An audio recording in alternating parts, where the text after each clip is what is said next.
The Book of Jonah. We had to describe this book in one sentence. It would be about a reluctant prophet who was running from God, and he's swallowed by a big fish. So, chapter 1. The word of the Lord came to Jonah, son of Amittai. Get up, go to the great city of Nineveh and preach against it, because their evil has come before me. Jonah got up to flee to Tarshish from the Lord's presence. He went down to Joppa and found a ship going to Tarshish. He paid the fare and went down into it to go with them to Tarshish from the Lord's presence.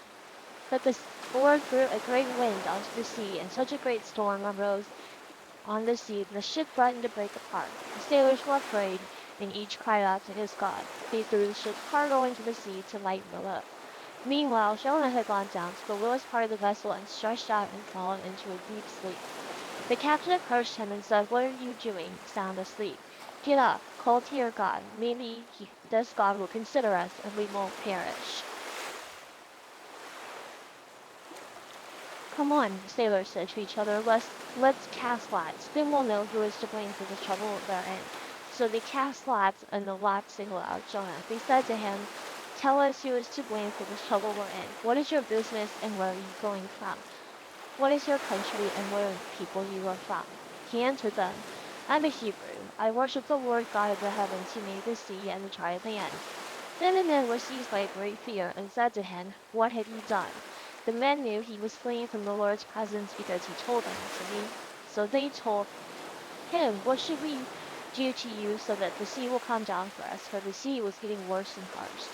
He answered them, "Pick me up and throw me into the sea so that it will calm down for you, for I know I am to blame for this great storm that is against you." Nevertheless, the men rowed hard to get back to dry land, but they couldn't because the sea was raging against them more and more. So they called out to the Lord, "Please, Lord, don't let us perish because of this landslide. Don't charge us with innocent blood, for you, Lord, had done just as you pleased."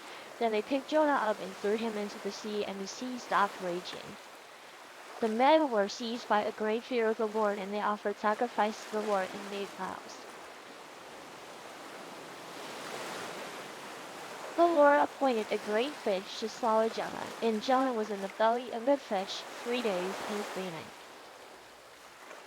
Jonah prayed to the Lord God from the belly of the fish. "I called to the Lord in my distress, and he answered me. I cried out for help from deep inside Sheol. You heard my voice when you threw me into the depths, into the heart of the seas. The current overcame me. All your breakers and billows have swept over me. And I said, I have been banished from your sight. Yet I will look once more towards your holy temple. The water engulfed me up to my neck. The watery depths overcame me. Seaweed was wrapped around my head. I sank to the foundations of the mountains. The earth's gates shut behind me forever. Then you raised my life from the pit, Lord my God. As my life was fading away, I remembered the Lord, and my prayer came to you, to your holy temple. Those who cherish worthless idols abandon their faithful love. But as for me, I will sacrifice to you with a voice of thanksgiving. I will fulfill what I have vowed. Salvation belongs to the Lord." Then the Lord commanded the fish, and it vomited Jonah onto dry land.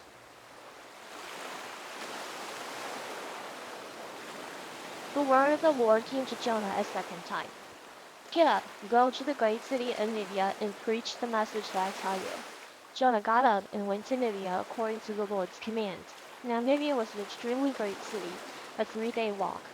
Jonah set out on the first day of his walk in the city and proclaimed, "In 40 days Nineveh will be demolished." Then the people of Nineveh believed God. They proclaimed a fast and dressed in sackcloth, from the greatest of them to the least. When word reached the king of Nineveh, he got up from his throne, took off his royal robe, covered himself with sackcloth, and set in ashes. Then he issued a decree in Nineveh, by order of the king and his nobles, no person or animal, herd or flock is to taste anything at all. They must not eat or drink water. Furthermore, both people and animals must be covered with sackcloth, and everyone must call out earnestly to God. Each must turn from his evil ways and from his wrongdoing.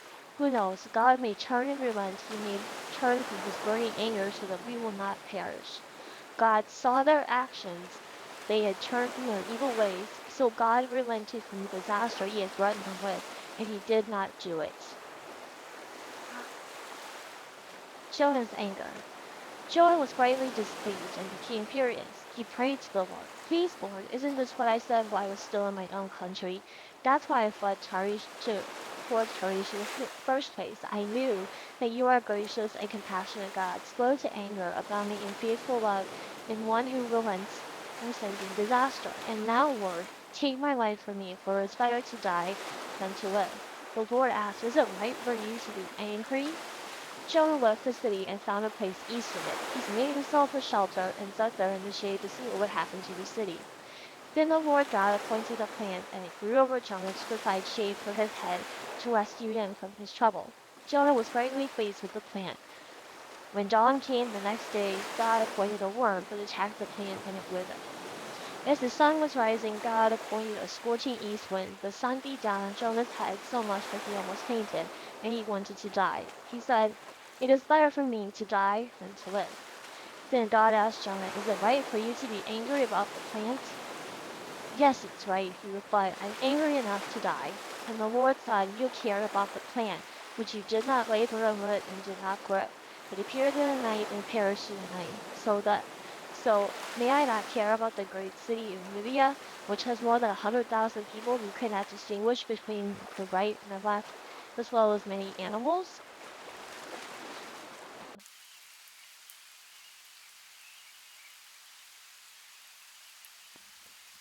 Hello, friends. I have a very special treat for you today. I'm going to read Song of Songs, which is kind of a controversial book to some in the Bible.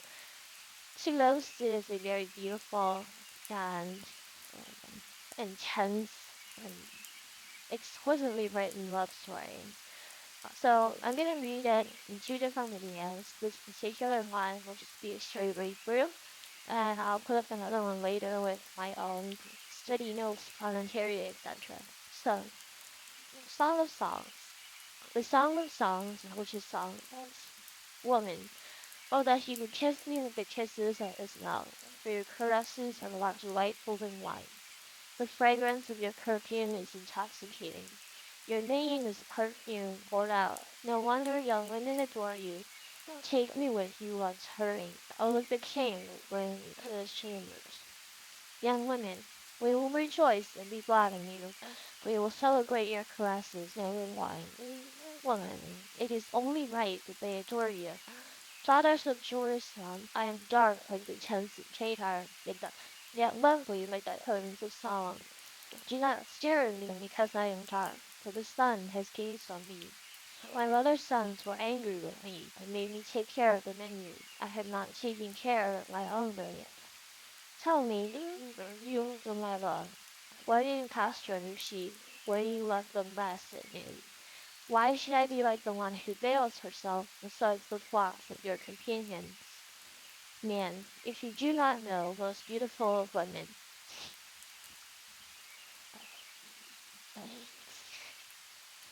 follow the tracks of the flock and pasture your young goats in your shepherd's tent. I compare you, my darling, to a mare among the Pharaoh's chariots. Your cheeks are beautiful with jewelry, your neck with its necklace. We will make gold jewelry for you, accented with soda. Woman, while the king is on his couch, my perfume releases its fragrance. The one I love is a sachet of love to me, spending the night between my breasts. But my love is a cluster of henna blossoms to me, in the vineyards of Engedi. Man, how beautiful you are, my darling, how very beautiful your eyes are doves. Woman, how handsome you are, my love, how delightful. Our bed is burdened, the beams of our house are cedars, and our rafters are cypresses. I am a wild flower of Sharon, a lily of the valleys. Man, like a lily among thorns, so is my darling among the anglement. Woman, like an apricot tree among the trees of the forest, so is my love among the insects. I delight to sit in his shade, and his fruit is sweet to my taste. He brought me to the banquet hall, and he looked on me with love. Sustain you with raisins, and brush me with apricots, for I am so low, said he. May his left hand be under my head, and may his right arm raise me. Young women of Jerusalem, I charge you by the gazelles and you wild doves of the field, Do not stir up or awaken love until the appropriate time. Listen, my love is approaching. Look, here he comes, leaping over the mountains, bounding over the hills. My love is like a gazelle or a young stag.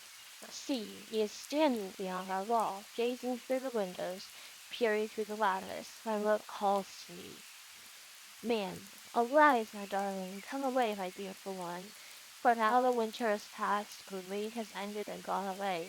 The blossoms appear in the countryside, the time of singing has come, and the turtle dove cooing is heard in our land. The fig tree ripens its face, the blooming vines give off their fragrance. Arise, my darling, come away, my beautiful one. My dove at the clefts of rocks, in the crevices of the wind, let me see your face, let me hear your voice. For your voice is sweet and your face is lovely.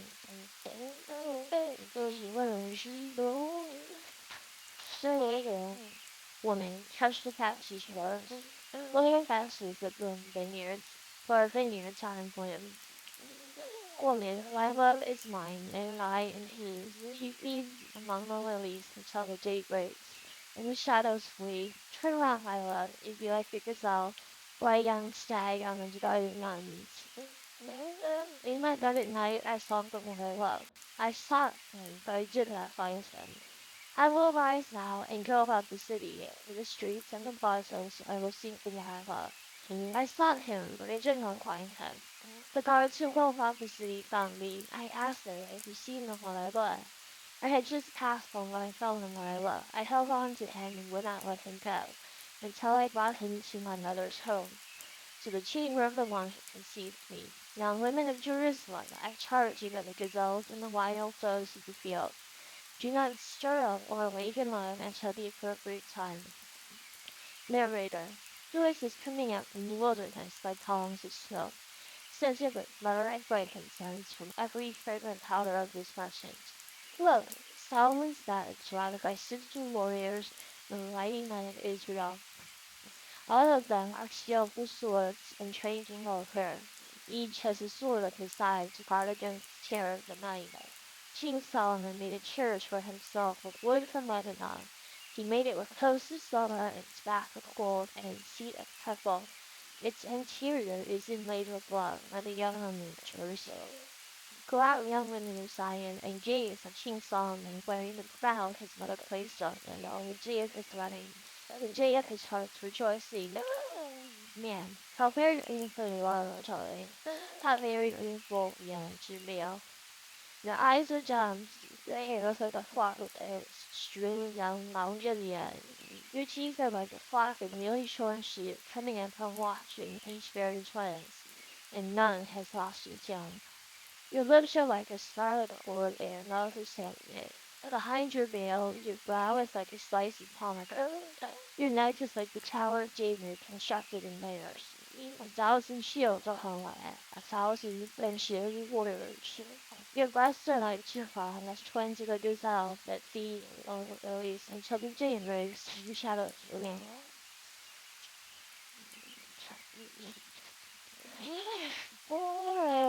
I will make my way to the mountain of myrrh and hill of frankincense. You are absolutely beautiful, my darling. Come with me from Lebanon, my bride. Come with me from Lebanon. Descend from the peak of the Maha, from the summit of Sinir and Haran, the dens of the lions and the mountains of the leopards. You have captured my heart, my sister, my bride. You have captured my heart with one glance of your eyes. With one jewel of your necklace, how delightful your caresses are, my sister, my bride. Your caresses are much better than wine, and the fragrance of your perfume than any balsam. Your lips drip sweetness like honeycomb, my bride. Honey and milk are under your tongue. The fragrance of your garments is like the fragrance of moonlight. My sister, my bride, you are a watched garden in the sea of joy. Your branches are a paradise of pomegranates with choicest fruit. Cannon with dark and dark with sackcloth, the homeless and cinnamon, with all the trees of frankincense, myrrh, and hollies, with the best spices. You are a garden spring, a well of flowing water streaming in Lebanon. Woman, awaken north wind, come southward. blow on my garden and swing the fragrance of its spices. And my love tends to his garden and eat its choicest fruits. Oh man, I have come to my garden, my sister, my bride. I gather my love with my spices. I eat my honey from my honey. I drink my wine. I know. Narrator, eat friends, drink, and be intoxicated with caresses. Woman, I was sleeping, but my heart was awake. A sound, my love was knocking. Man, open to me, my sister, my darling, my dove, my perfect one. For my head is drenched with dew, my hair with droplets of the night. Woman, I have taken off my clothing, how can I put it back on? I have washed my feet, how can I get them dirty? My love thrust his hand through the opening, and my feelings were stirred for him. I rose to open for my love, my hands struck with snow, my fingers were flowing there on the handles of the bolt. I opened to my love had charmed on the way. My heart sank because he had left. I sought him, but I did not find him. I called, but he did not answer. The guards who go about the city found me. They beat me and wounded me. They took my cloak from me. The guardians of the wall. Young women in Jerusalem, I charge you, if you find my love, tell him that I am blessed. Young women, what makes someone you love better than another? What's beautiful woman? What makes him better than another that you would give us this charge? Woman, my love is set and strong, noble among 10,000. His head is pure as gold, and his hair is wavy and black as a raven. His eyes are like gems, his side flowing streams, washed in milk and set like jewels. His cheeks are like the lettuce rice, the mounds of perfume. His lips are lilies dripping with flavor. His arms are rods of gold set with beryl. His body is an ivory panel covered with lapis lazuli. His legs are alabaster pillars set on pedestals of pure gold.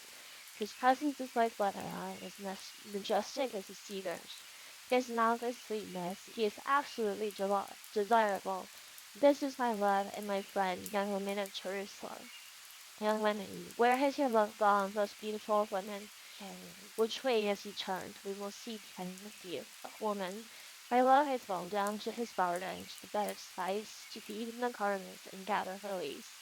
I am my love, and my love is mine. He feeds among the lilies. Man, you are as beautiful as Shirzal, my darling, lovely as Jerusalem. Awe-inspiring is an army with banners. Turn your eyes away from me, for they captivate me. Your hair is like a flock of doves streaming down from Gilead. Your teeth are like a flock of ewes coming out from washing, each heavy and twin and not one missing.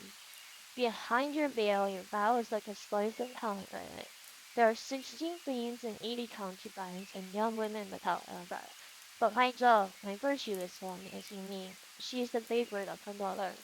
Perfect to the one who gave her birth, and then see her and declare her fortunate. Queens and concubines also, and sing her praises. Who is this who shines like the dawn, as beautiful as the moon, bright as the sun, awe-inspiring as an army with banners?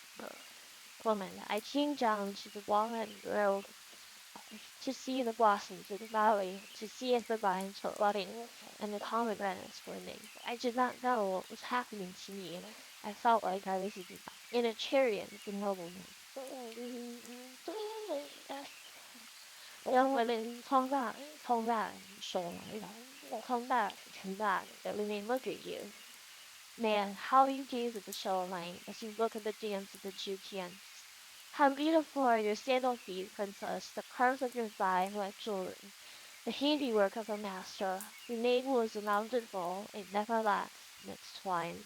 Your belly is a mounted wheat surrounded by lilies. Your breasts are like two fawns, twins of a gazelle. Your neck is like a tower of ivory, your eyes cool, like an Hespeon, like Bath Raven's gate. Your nose is like the tower of Lebanon looking towards Damascus. Your head crowns you like Mount Carmel. The hair of your head like a purple cloth. A king could be held captive in your tresses. How beautiful you are, and how pleasant my love, with such delights. Your stature is like a palm tree, your breasts are like clusters of fruit.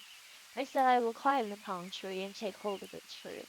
May your breasts be like clusters of grapes, and the fragrance of your breath like apricots. Your mouth is like a fine wine. Woman, Sailing smoothly for my love, gliding past my lips and teeth. I am my love's, and his desire is for me. Come, my love, let's go to the field. Let's spend the night under the head blossom. Let's go early to the vineyards. The sheep vine has budded. If the blossoms are open, if the pomegranates are in bloom, Fairy will give you my caresses, the mandarins will give off a fragrance, and at our doors is every delicacy both new and old. I had treasured them up for you, my love, if only I could treat you like my father, being nursed in my mother's breast. I would find you in public and kiss you, and no one would scorn me. I would lead you, I would take you to the house of my mother who taught me. I would give you spiced wine to drink from the juice of my pomegranate. May his left hand be under my head, and his right arm embrace me. Young women of Jerusalem, I charge you, do not stir up or awaken love until the appropriate time. Young women, who is this coming in the wilderness, leaning on the one she loves? Woman, I awakened you under the apricot tree. There your mother conceived you.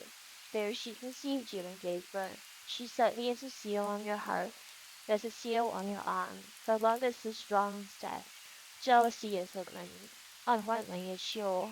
Love's flames are fiery flames, an almighty flame.